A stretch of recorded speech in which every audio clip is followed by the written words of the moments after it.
You've seen the videos? Crowds stampeding into Target, fights breaking out, people camping overnight in the cold, all for a $45 water bottle, the Stanley Quencher. Sounds wild, right? But this isn't just about hydration.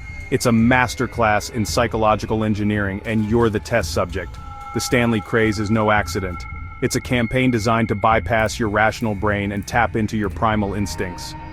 Marketers use the same psychological triggers as cults and FBI negotiators to make you need this cup, even if you already own 5 others.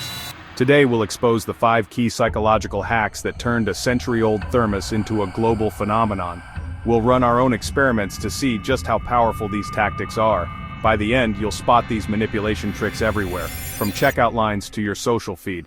Let's dive in. Why are people camping outside for a $45 cup? The psychology behind Stanley Cup obsession is darker than you think. First up, scarcity, the king of marketing hacks. Our brains are wired to think rare equals valuable. Stanley doesn't just sell bottles, they drop limited editions with phrases like exclusive color and while supplies last. This creates urgency, hijacking your rational brain. Suddenly, you're not buying a cup, you're racing to win a prize before it's gone. We tested this. At a park, we offered a pile of free tumblers, and nearby, a single cup in a glass case labeled, "Only one available." People ignored the free pile and obsessed over the rare cup, even offering to pay for it. The value was all in the illusion of scarcity. Stanley's limited drops work the same way. The rare colors aren't better, they're just harder to get, so your brain craves them more. The thrill of winning a drop releases dopamine, making you want to chase that feeling again. Resellers flip $45 cups for $200, reinforcing the idea that scarcity equals value. Stanley frames their products as collectibles, not just drinkware. You're not just a customer, you're a collector. Even people with a dozen bottles want the special one. Scarcity bypasses logic and hits your emotions. Next time you feel the urge to buy a limited edition, ask, is it the cup or the thrill of the chase? Stanley has mastered this game. Customers camp out, hype each other up and do the marketing for them. Scarcity is the foundation of their empire. Recognize the game and you can choose whether to play. Don't let get it before it's gone control your wallet. The real value isn't in the cup, it's in the story you're sold. Scarcity is a psychological trigger, not a product feature. The next time you see a limited drop, remember, it's engineered to make you act fast and think later. Stay sharp, don't get played. Scarcity gets you in the door, but social proof keeps you there. Social proof is our instinct to follow the crowd. If everyone's doing it, it must be right. Stanley's rise started with a few influential bloggers, then spread to TikTok and Instagram. Suddenly, your feed is full of Stanleys at the gym, in kitchens, on campus. Your brain compiles these images. Everyone has a Stanley Cup. We ran an experiment. Actors stared at an empty spot in a plaza. Soon, real people joined, looking up at nothing just because others were. That's social proof in action. The more you see Stanleys online, the more normal and necessary they seem. Stanley targeted micro-influencers, making recommendations feel like tips from friends, not ads. Unboxing videos, what's in my bag, and fill my Stanley trends all reinforce the message. People like me use this. The cup becomes a ticket into a desirable group. For Gen Z and millennials, the pressure to conform is huge. It's not a conscious choice, it's a subconscious pull to fit in. Popularity can be manufactured, the best product isn't always the most seen. Next time you want something because everyone has it, remember? You might just be following the herd. Social proof is powerful, but awareness gives you control. Don't let the crowd make your choices. Ask, do I want this or do I just want to belong? The Stanley craze is a masterclass in viral social proof. Recognize the pattern, and you can break free. The crowd isn't always right. Make your own call. Social proof is a shortcut. Don't let it short-circuit your judgment. The next trend will be just as contagious. Decide if you want to catch it. You're not missing out if you're making your own choices. The real flex, thinking for yourself. Stay wise.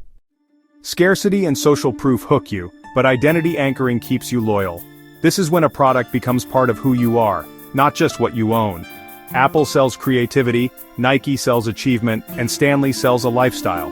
Their marketing isn't about insulation or steel, it's about the feeling. Serene, stylish people living their best lives, always with a Stanley Cup in hand.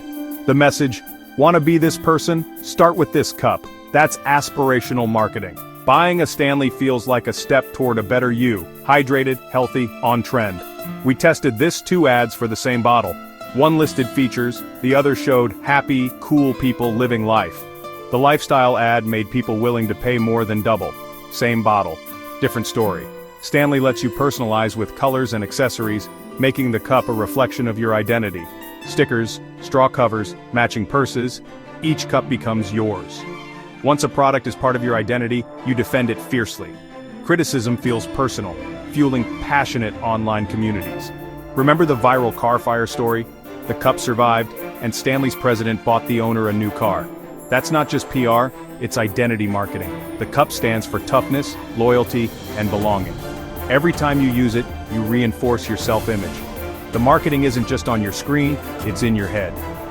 Stanley gives you the anchor, you do the rest, linking it to your aspirations. You're not just buying a cup, you're co-creating your brand. That's why the connection feels so real. The cup is a symbol, not just a tool. When you see a Stanley, you're seeing a carefully crafted identity. Ask yourself, is this cup really me, or am I buying into a story? Identity anchoring is subtle and powerful. Recognize it and you can choose what really represents you. Don't let a brand define your identity. Use products, don't let them use you. The best version of you isn't sold in a cup. Own your story. Scarcity is the bait, social proof the hook, but FOMO, fear of missing out, is what reels you in. FOMO is ancient, but social media makes it relentless. Stanley's limited drops are FOMO machines. When a new color is announced, the countdown begins. Everyone's talking, setting alarms, planning. The drop itself is chaos. Websites crash, items sell out in seconds. That's by design. It makes you feel like you're missing a once-in-a-lifetime event. If you score a cup, you post your victory. If you miss out, you feel left behind. This pain of exclusion makes you try even harder next time. Imagine two parties, one open invite, one exclusive with limited spots. Which do you want to attend more? Stanley throws the exclusive party every few weeks. After each drop, social media splits into haves and have-nots. The winners flaunt their cups. The losers vent about missing out. This public drama amplifies the FOMO for the next round. The cup's utility hasn't changed, but its perceived value skyrockets. You're not just buying a cup, you're buying a ticket to the story. The real product is the experience, not the object. For digital natives, being part of the trend is social currency. Collaborations with brands like Starbucks double the hype and the FOMO. Marketers create the event, social media spreads it, and your anxiety does the rest. The more exclusive and urgent it feels, the more you want in. Recognize that urgency is often an illusion. The world won't end if you miss a drop. The conversation will move on. Ask, do I want the cup, or just the feeling of being included? FOMO is a tool, don't let it control you. The next big thing is always around the corner. Choose what matters to you. Don't let FOMO make your decisions. The final and most powerful hack is tribal belonging. Humans crave community, it's hardwired into us. Stanley has turned customers into a modern tribe. It's not just about owning a cup, it's about which ones you own. Limited editions and colors are tribal markers like secret handshakes. Sub-tribes form collectors, minimalists, target hunters, Starbucks collab fans. There's a Stanley group for everyone, it's like sports fandom.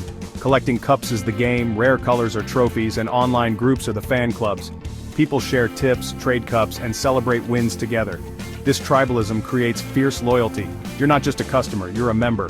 The brand's success feels like your tribe's success. That's why fans act as unpaid ambassadors, defending and promoting Stanley. Colors deepen the tribal bond. Are you fog or eucalyptus? Repeat buying isn't about need, it's about staying in the club. It's a subscription disguised as a one-time purchase. In-groups and out-groups form insiders get it, outsiders don't. This exclusivity makes the tribe feel even more special. The Stanley craze is more than a trend, it's a cultural movement built on belonging. The cup is just the totem. The real value is community. Scarcity and FOMO create the events that bond the tribe. Social proof shows the tribe's power. Identity anchoring makes the tribe's values your own. It's a perfectly engineered loyalty machine. Recognize the system, and you can choose your own tribe. Don't let a cup decide where you belong. Community is powerful. Make sure it's one you truly want. The real club is the one you choose for yourself. Belonging is human, but it shouldn't be bought. Stay true to you. The Stanley Cup craze isn't magic, it's psychology in action. Scarcity, social proof, identity, FOMO, and tribal belonging turned a simple cup into a billion-dollar icon. The real battleground isn't the store, it's your mind. This isn't about shaming you for wanting a Stanley, it's about giving you the tools to choose for yourself. Spotting these tactics lets you enjoy things without being manipulated. These tricks sell everything from cups to cars to politicians. Learn to recognize them, and you take back control. Build a firewall for your brain. Make choices based on your needs, not engineered urgency. Subscribe for more exposés on how psychology shapes your decisions. Comment which psychological trigger surprised you most and share this with someone obsessed with Stanley Cups. Thank you so much for watching until the end. If you found value in this video, please consider subscribing for more content like this. Hit the like button if this was helpful and share it with someone who might benefit from it. Have questions or suggestions for future videos? Drop them in the comments below. See you in the next one.